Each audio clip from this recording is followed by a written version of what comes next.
அனைவருக்கும் வணக்கம். சிவராத்திரி பற்றி தெரிஞ்சதை எனக்கு சொல்கிறேங்க. சிவனை வழிபட தகுந்த ஒரு ராத்திரி சிவராத்திரி. சக்தியை வழிபட தகுந்த 9 ராத்திரி நவராத்திரி. நவம் என்றால் நவராத்திரி. தசமி என்றால் 10, விஜயம் என்றால் வெற்றி, வாகை என்றால் வருகை என்று பொருள். அதாவது 9 நாகைகளும் மூன்றாக பிரித்து இச்சாசக்தி, கிரியா சக்தி, ஞான சக்தி, மகாசக்தியாக தோன்றி மகிஷாசுரனி என்பார்கள்.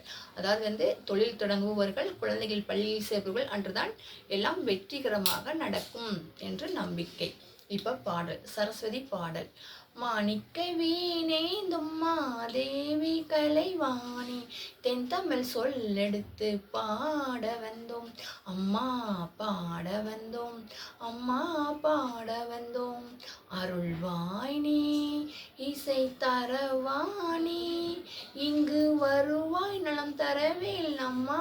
மாணிக்க வீணேந்தும் மாதேவி கலைவாணி, தென்தமிழ் சொல்லெடுத்து பாட வந்தோம் அம்மா, பாட வந்தோம் அம்மா, பாட வந்தோம். நாமணக்க பாடி நின்றாள் ஞானம் வளர்ப்பாய், பூமணக்க பூஜை செய்தால் பூவை நீ மகிழ்வாய். நாமணக்க பாடி நின்றாள் ஞானம் வளர்ப்பாய், பூமணக்க பூஜை செய்தால் பூவை நீ மகிழ்வாய். மாணிக்க வீணேன் மாதேவி கலைவாணி, தென்தமிழ் சொல்லெடுத்து பாட வந்தோம் அம்மா, பாட வந்தோம் அம்மா, பாட வந்தோம்.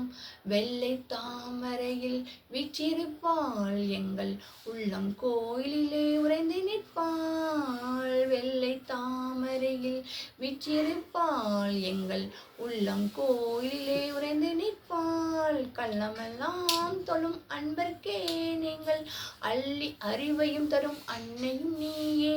வாணி, சரஸ்வதி, மாதவி, பாரதி, மகிஷாசுரி மாலினி, காணும் பொருளும் தோன்றும் கலைமாமணி, வேண்டுவரம் தரம் வேலினி, நான்முகம் நாயகி, மோகினி ரூபினி, நான்மறை போற்றும் தேவினி, வானவர் கமுதே, தேனுள் சிந்தும் ஞானோ மனகுரி கல்யாணி.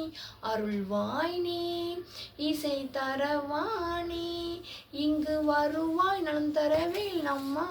மாணிக்க வீணேந்தும் மாதேவி கலைவாணி, தென்தமிழ் சொல்லெடுத்து பாட வந்தோம் அம்மா, பாட வந்தோம் அம்மா, பாட வந்தோம். நன்றி.